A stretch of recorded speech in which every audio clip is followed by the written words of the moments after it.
Hi guys, எல்லோரும் எப்படி இருக்கீங்க? சேனலை புதுசாக பார்க்குறீங்கன்னா மறக்காமல் சப்ஸ்கிரைப் பண்ணிக்கோங்க. நான் நெக்ஸ்ட் வீடியோ அப்லோட் பண்ணேன், அப்போ தான் உங்களுக்கு அப்டேட் ஆகும்.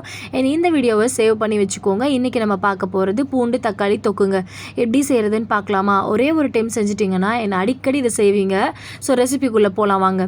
ஒரு கடாயில் நல்லெண்ணெய் ஊற்றிக்கோங்க கொஞ்சமாக. அது கூடவே கட் பண்ண தக்காளியை போட்டு நல்லா வதக்கிட்டு இந்த மாதிரி ஆகும்போது புளி கொஞ்சமாக சேர்த்திக்கோங்க.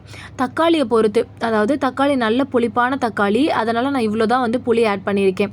ஸோ நார்மலான தக்காளிக்கு வந்துட்டு நீங்கள் என்ன பண்ணுறீங்களா, இதை விட கொஞ்சம் அதிகமாகவே புளி சேர்த்துக்கலாம். உங்களுக்கு நல்ல புளிப்பாக வேணும் அப்படின்னா இதே மாதிரி டபுள் மடங்கு புளி கூட நீங்கள் சேர்த்திக்கலாம்.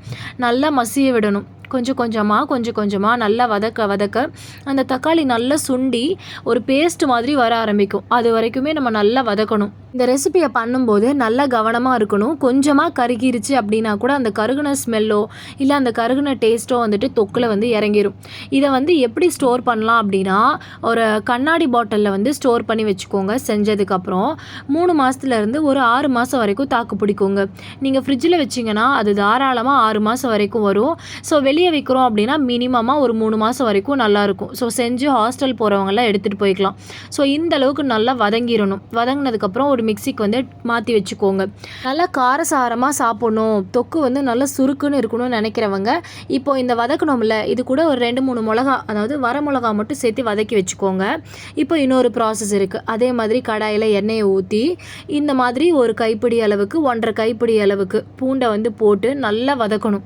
அது வந்து ரொம்ப கருகவும் கூடாது, ரொம்ப வந்து ஒரு மாதிரி வேகாமல் வெள்ளை கலர்லேயும் இருக்கக்கூடாது. ஒரு மாதிரி ப்ரௌன் கலரில் வரும், பார்க்கவே நல்ல பொன்னிறமாக இருக்கும். அந்த மாதிரி கலரில் மாறி இருக்கணும். அப்போ தான் வந்து அதோட டேஸ்ட் வந்து சூப்பராக இருக்கும். தக்காளியோட சேர்த்து நம்ம அரைக்க போகிறோம். இதை நல்லா வதக்குனதுக்கப்புறம் நான் சொல்கிற சின்ன சின்ன டிப்ஸ் எல்லாம் மட்டும் ஃபாலோ பண்ணிக்கோங்க. தொக்கு பண்ணுறோம் அப்படின்னா முடிஞ்ச அளவுக்கு தண்ணியை வந்து அவாய்ட் பண்ணிடுங்க. தண்ணி இல்லாமல் செய்யும்போது ரொம்ப நாளுக்கு கெடாமல் இருக்கும். அதே மாதிரி கைப்படாமல் செய்யணும். இதெல்லாம் ரொம்ப முக்கியமானது.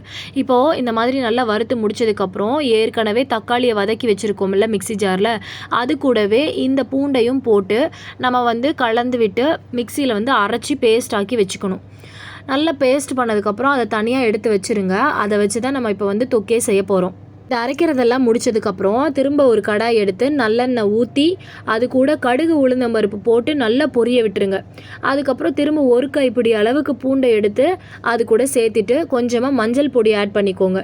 இதுக்கப்புறம் வேணுங்கிற அளவுக்கு உப்பை எடுத்து போட்டு நல்லா கிளக்கி விட்டுருங்க. அவ்வளோதாங்க. இது கூட தான் நம்ம என்ன ஆட் பண்ண போகிறோன்னா, அரைச்சி வச்சுருக்கோம்ல அந்த மசாலா, அதை இதுக்கப்புறமேட்டுக்கு இது கூட சேர்த்திக்க போகிறோம். அரைச்ச மசாலாவை கரெக்டாக இந்த மாதிரி ஒரு ஸ்டேஜ் இருக்கும்போது சேர்த்திக்கோங்க. நானும் பாருங்கள் அரைச்சி வச்சுருக்கேன். நான் தண்ணியே ஊற்றலைங்க. முக்கியமாக தண்ணிக்கிண்ணி ஊற்றிடாதீங்க. ஸோ தண்ணியே ஊற்றாமல் தக்காளியில் இருக்கிற தண்ணியே நமக்கு போதுமானது. அதை ஊற்றிட்டு நல்லா கலந்து விடுங்க. இந்த மாதிரி வந்துடும். ஒரு 5 நிமிஷத்துக்கு அப்புறம் பார்க்க இப்படி தான் இருக்கும். நல்ல எண்ணெய் பிரிஞ்சு வரணும். எண்ணெய் பிரிஞ்சு வர அளவுக்கு வந்து நம்ம கொஞ்சம் வெயிட் பண்ணணும்.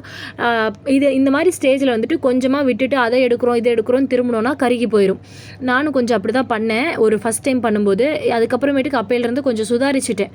நம்ம வந்து பார்த்துட்டே இருக்கணும், நகரவே கூடாது அப்படின்னு சொல்லிட்டு. இதுக்கப்புறம் நமக்கு வேணுங்கிற அளவுக்கு மிளகா பொடி ஆட் பண்ணிக்கலாங்க. ஸோ மிளகா பொடி வந்து கரெக்டாக நான் ஒரு 2 ஸ்பூன் ஆட் பண்ணியிருப்பேன். அதுக்கு மேலே அதிகமாக போடலை. ஏன்னா எங்கள் வீட்டில் பெருசாக யாரும் காரம்லாம் சாப்பிட மாட்டோங்க. ஆனால் நீங்கள் நல்ல சுருக்குன்னு சாப்பிடுவீங்க அப்படின்னா தாராளமாக ஒரு 4 ஸ்பூன் வந்து மிளகா பொடி போடலாம். இல்லை ஓரளவுக்கு மீடியமாக வேணும்னா ஒரு 3 ஸ்பூன் 3.5 ஸ்பூன் போடுங்க. நல்லா இந்த மாதிரி எண்ணெய் கொஞ்சம் கொஞ்சமாக பிரிஞ்சு வரும். ஃபைனலாக பார்க்கும்போது இந்த மாதிரி ரெட் கலரில் தனித்தனியாக எண்ணெய்லாம் பிரிஞ்சு தொக்கு மாதிரி ரெடி ஆயிருங்க. அவ்வளோதான். எடுத்து வச்சு சுட சுட சாப்பாட்டில் போட்டு சாப்பிட்டீங்கன்னு வச்சுக்கோங்களேன், அருமையாக இருக்கும். கூடவே இட்லி தோசை கூட தொட்டு சாப்பிட்டுக்கலாம். தேங்க்யூ ஃபார் வாட்சிங். பாய்.